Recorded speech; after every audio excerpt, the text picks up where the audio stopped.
the Winnipeg Jets want to compete for a Stanley Cup this year, they need to upgrade the defense. I feel like almost every single Winnipeg Jets fan agrees with that statement unanimously.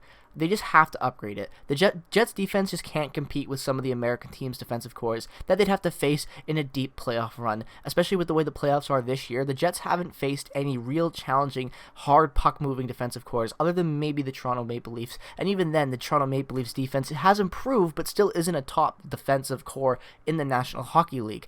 If the Jets, comparing the Jets defense right now on paper to what Tampa Bay has, Vegas has, hell, even teams like Carolina has, and I would even go to the extent of saying other teams in the East as well, such as Boston and whatnot.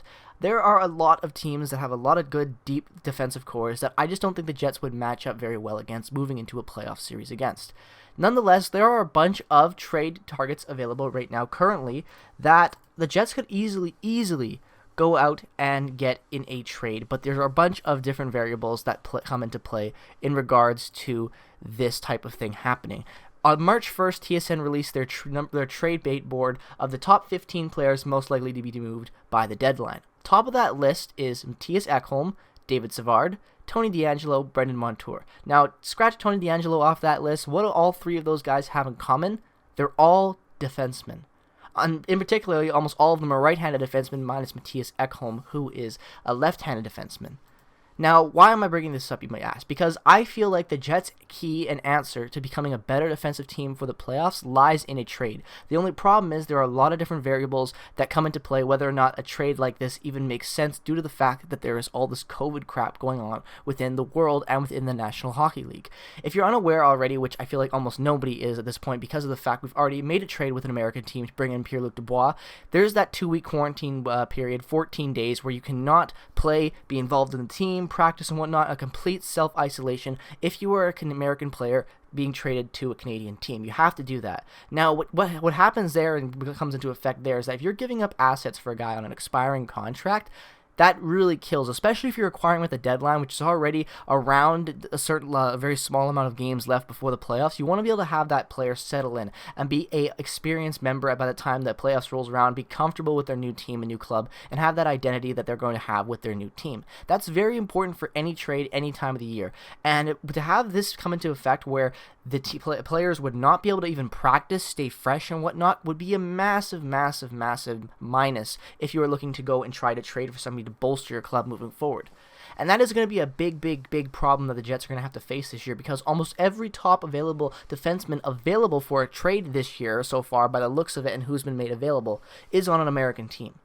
Now, the other thing that comes into play is also contract situations. Now, I've already talked about before, between Matthew Perreault and Paul Stastny, the Winnipeg Jets have over $11 million coming up in cap space. The problem is you have to sign Neil Pionk, you're going to have to sign Adam Lowry, Andrew Kopp. There's going to be a bunch of other money that has to be put and invested into certain places, and it's going to be interesting to see whether or not the Jets could afford to go out and giving in a guy at a contract that's still signed, or they would look to bring in more of a rental type player. Now, Mattias Ekholm does have 1 year left at $3.75 million after the season, so he would be a good get to have for the next 2 seasons as a good top 4 guy to solidify. While on the other hand, David Savard is a UFA after this year, and Vince Dunn as well as an RFA as well, a guy who I haven't even talked about from being on that trade bait, who is also on that list. Vince Dunn has been rumored around for a lot, but again, it's a little bit of an interesting situation about him being an RFA and whatnot, and what type of value St. Louis is going to get. And another thing I want to talk about recently is the name Alex Goligoski. I talked about this in the offseason, why it might be a good move to look at making a trade with the Arizona Coyotes, because they're desperate to bring in draft capital after all these suspensions and things have happened to their team that have cost them draft picks in the coming up drafts. They're desperate for draft picks, and a guy like Alex Goligoski, who is rumored to be on the move and being shopped around by the Coyotes, could cost as cheap as a 2nd or 3rd round pick due to the fact that they're just trying to get as much draft capital back as possible. So there are a lot of different options, and Alex Goligoski as well being an unrestricted free agent at the end of this year. So there's all that to take into consideration. But the big thing as well is what's it going to cost? The Winnipeg Jets right now don't have the deepest prospect cabinet in the fact that they don't have guys ready to make an impact right now offensively, and the guys that they do have that are impactful prospects that are ready to make the jump very soon are guys that are on the no trade list. I know there's no way I'm trading Ville Heinola, and I would even say to an extent there's no way I'm trading Declan Chisholm with how promising he's shown. Perfetti as well on that list, obviously, guys that are untouchable if you're the Jets and you have a shovel day off. What brings that into an interesting aspect is that most likely Buffalo is going to want a forward prospect back or some type of prospect if they were to deal Montour, while the Preds as well would be looking to stock the prospect cupboard with almost anything, as they are looking like they are in the brink of a rebuild, looking like they are going to be massive sellers this year. So because of that, you can almost make a move for any type of good depth prospect who is ready to make the league, who is potentially a kind of like a prospect that is like a little bit of an interesting case, a guy that could be good, a guy that could be a bottom six guy, kind of a guy that just depends on how much experience and development they get in the NHL. But that could be what the Predators are looking for. While the Blues, on the other hand, are going to want to stay competitive. If they trade Vince Dunn, they're going to want to have a guy that's going to keep them good moving forward, as they are just coming off of a cup win 2 seasons ago, are still a pretty good core developed wise, and have good experience and depth and whatnot, and good signing of players for the long term. So I think they're going to be wanting to look to stay competitive. And while the Jackets, in my opinion, are just going to want to shake it up or bring in any type of youth if they're looking to trade David Savard. They haven't had a hot start, but at the time they're just missing a lot of holes in their team. So at this point, the Jackets might just be looking to shake up the room, bring in some youth, bring in any type of talent to sprinkle into the forward core and whatnot, or potentially even the defensive core as well, and just get a younger guy in there. It really depends on what each general manager is looking for, but that's just my off-the-top guesses on what each team would be looking for if they were going to trade, for example, Predators moving Ekholm, Buffalo moving a guy like Montour, the Jackets moving a guy like David Savard, and obviously Vince Dunn being moved from the Blues. If I was any of those teams, those are exactly the type of things I'm looking for. And then you have to get into the side of what do the Jets have that can make these teams feel interested to make a trade with them. Now, obviously, in my opinion, one of the bigger standout trade pieces the Jets have is Sami Niku. He's shown to be a lot more consistent in the last 3 games he played with the Jets breaking into their lineup, but had a horrible start to this year, has shown a lot of potential, still has all that AHL credibility to his resume, and it's just an overall good, I think, prospect, in my opinion. He still could be a good, very good top 4 guy, potentially, or a bottom guy that just moves the puck very well. It really depends on how you use him, but I feel like there's more potential, and there's a little bit to be unlocked more to Sami Niku's game that they just haven't. Obviously, they also have a first-round pick, which is going to be something a lot of these teams are going to be interested in bringing back, especially if you're a team like the Predators or even like the Buffalo Sabres, wanting to get as much type of prospect value and just to restock the cabinet for moving forward in a rebuild type situation. So a first-round pick that the Jets are obviously going to have is most likely going to be in the mid to late round, so not the most valuable pick, but still nonetheless a valuable first-round pick. But yet again, you have to take into consideration this is considered to be a weaker draft class, so how much value does that first-round pick, especially to a mid-late round pick, really hold in the long term for teams looking at trading a guy like Ekholm, Savard, or even Vince Dunn and Montour, and even Goligoski to an extent.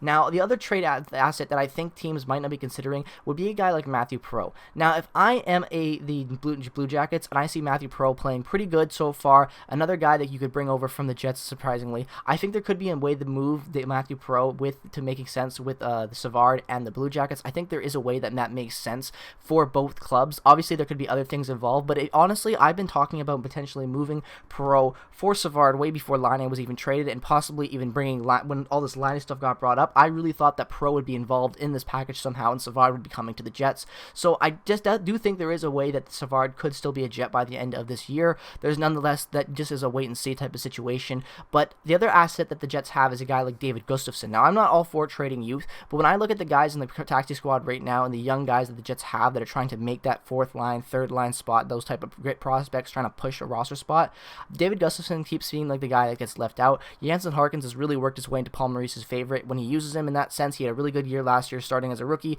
and was a little bit, not that good to start this year, but it was still consistent as a guy in the bottom line, in my opinion. Not the worst, not the best, but still a consistent, good prospect that you could develop into that role. So, and same with Christian Vesalainen, obviously being potentially a top 6 guy maybe in his career. So there's a lot of different types of guys. Jonah Luotu as well, another person, even CJ Suisse, guys like that who are obviously kind of similar to what David Gustafsson brings. Now, I like David Gustafsson's game a lot, but Paul Maurice doesn't seem to use him that much, so he could potentially be a decent asset. I could see David Gustafsson evolving into a really good Adam Lowry type player. So if any team looking to bring in some good depth, a 3rd line center, a hard puck moving center, a hitting center, a guy who can win faceoffs, that could be a good asset for any team on this list. Also, Dylan Demello has had a really bad start to the season, in my opinion, been mediocre after signing that 3x3 deal with the Jets this offseason. So he could be another piece that the Jets could work into a move, especially if you're the St. Louis Blues. Like I said, in my opinion, they would be looking to stay competitive. So a guy like Dylan Demello, who has obviously not been the best, but could be worked into be a guy that is consistent for their roster, that would draw on right now,